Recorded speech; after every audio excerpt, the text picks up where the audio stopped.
السلام علیکم کلاس 3 کیسے ہیں آپ لوگ؟ آج ڈیٹ کیا ہے 14 اپریل 2021 اور دن ہے بدھ۔ آج ہم اردو کا چیپٹر پڑھیں گے حضرت نوح علیہ السلام کی کہانی۔ یہ ہے صفحہ نمبر 8 پر۔ حضرت نوح علیہ السلام کی کہانی پڑھیں گے آج ہم، بہت ہی مزیدار ہے یہ کہانی۔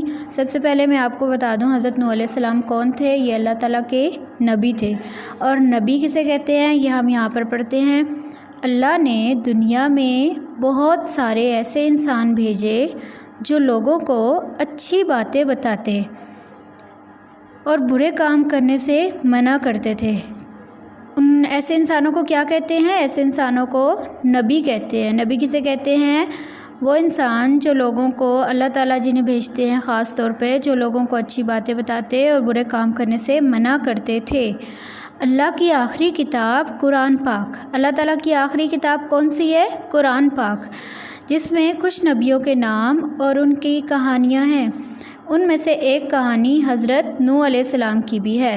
حضرت نوح علیہ السلام کون تھے؟ اللہ تعالیٰ کے نبی تھے۔ چلیں اب ان کی کہانی ہم پڑھتے ہیں۔ حضرت نوح علیہ السلام اللہ کے نبی تھے۔ وہ لوگوں کو اچھے کام کرنے اور برے کاموں سے بچنے کے لیے کہتے رہے۔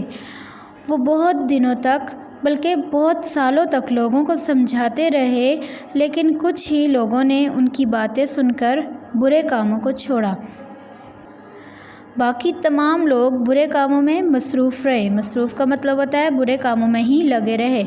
اب حضرت نوح علیہ السلام کون تھے؟ اللہ تعالیٰ کے نبی تھے۔ وہ لوگوں کو اچھے کام کرنے اور برے کاموں سے بچنے کے لیے کہتے تھے، اور بہت سالوں تک وہ لوگوں کو سمجھاتے رہے، لیکن ان میں سے کچھ لوگ تھے جنہوں نے ان کی بات مانی اور اچھے کام کرنا شروع ہو گئے، اور جو باقی لوگ تھے وہ برے کاموں میں مصروف رہے۔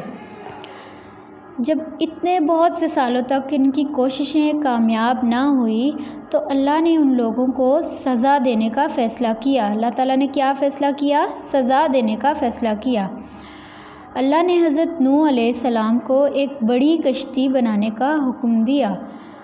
حضرت نوح علیہ السلام نے کوئی سوال کیے بغیر جنگل میں جا کر لکڑیاں کاٹنی شروع کر دی۔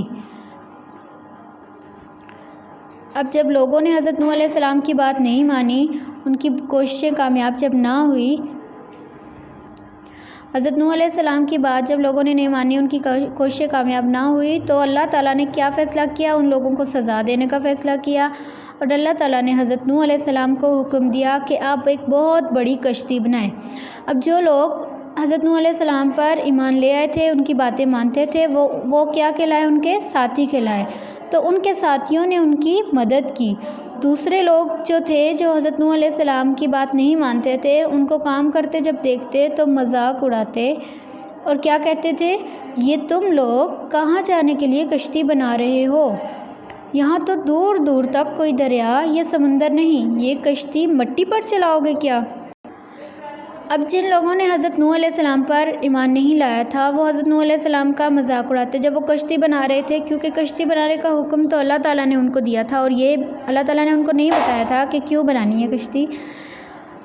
تو جو برے لوگ تھے وہ ان کا مذاق اڑاتے تھے، وہ کہتے تھے تم کہاں جاؤ گے اس کشتی پر بیٹھ کر؟ یہاں پر تو دور دور تک نہ کوئی دریا ہے نہ سمندر، اور کشتی تو چلتی ہی پانی پر ہے۔ تو وہ کہہ رہے ہیں، وہ ان کا مذاق اڑاتے تھے، کہتے تھے کیا یہ کشتی تم مٹی پر چلاؤ گے؟ حضرت نوح علیہ السلام اور ان کے ساتھی ان باتوں کا کوئی جواب نہ دیتے اور اپنے کام میں لگے رہتے۔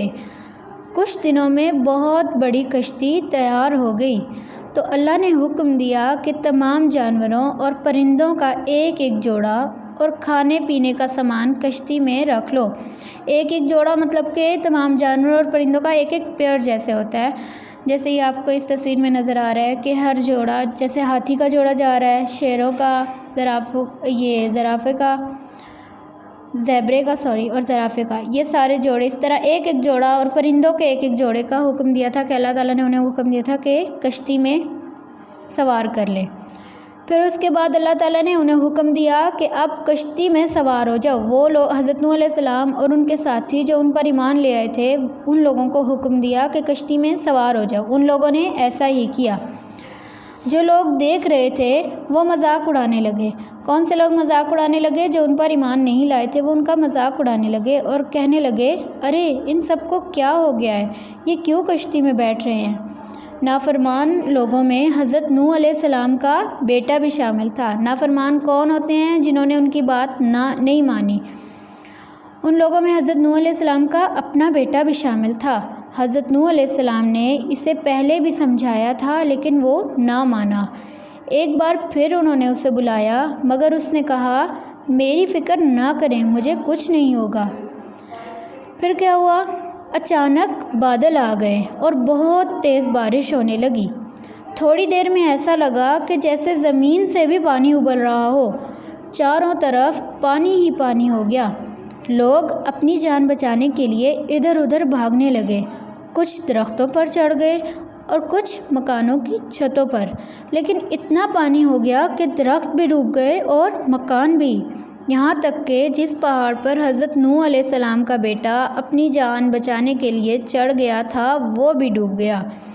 حضرت نوح علیہ السلام نے اپنے بیٹے کو بلایا کہ تم اللہ پر ایمان لیا اور کشتی میں سوار ہو جاؤ، جب تم بچ جاؤ گے تمہاری جان بچ جائے گی۔ لیکن اس نے کہا کہ آپ میری فکر نہ کریں، مجھے کچھ نہیں ہوگا۔ وہ ایک پہاڑ پر چڑھ گیا، اونچے پہاڑ پر، اسے لگا کہ وہ وہاں پر بچ جائے گا، لیکن اتنا پانی ہو گیا تھا کہ وہ پہاڑ بھی ڈوب گیا اور وہ مر گیا، ان کا بیٹا بھی مر گیا، اس پانی میں ڈوب کر مر گیا۔ سارے نافرمان لوگ ڈوب گئے۔ حضرت نوح علیہ السلام کی کشتی پانی میں اوپر ہی اوپر تیرتی رہی۔ اب کس لیے اللہ تعالیٰ نے حکم دیا تھا؟ اللہ تعالیٰ نے ان کو سزا دینے کا فیصلہ کیا تھا، اور اللہ تعالیٰ نے پھر حضرت نوح علیہ السلام کو حکم دیا کہ آپ کشتی بنائیں، کیونکہ اللہ تعالیٰ نے ان پر پانی کا عذاب نازل کرنا تھا۔ بارش برسائی اور پانی بہت زیادہ ہو گیا اور اس پانی میں ڈوب کر وہ لوگ مر گئے۔ اور کشتی کا کیا فائدہ ہوا کہ جو لوگ اللہ پر ایمان لائے تھے وہ اس کشتی میں محفوظ رہے۔ بہت دنوں بعد بارش رکی، سورج نکلا، کشتی میں سوار لوگ سورج کو اتنے دن بعد دیکھ کر بہت خوش ہوئے۔ پانی کم ہونے لگا اور ان کی کشتی ایک پہاڑ کے ساتھ جا لگی۔ پانی کم ہونے لگا اور ان کی کشتی ایک پہاڑ کے ساتھ جا لگی جس کا نام جودی ہے۔ کون سا پہاڑ ہے وہ؟ جودی۔ لوگ کشتی سے اترے اور اللہ کا شکر ادا کیا، سارے جانوروں کو بھی خشکی پر چھوڑا اور یوں یہ دنیا دوبارہ بسی، مطلب کہ بسی کا کیا مطلب ہے؟ دوبارہ آباد ہوئی۔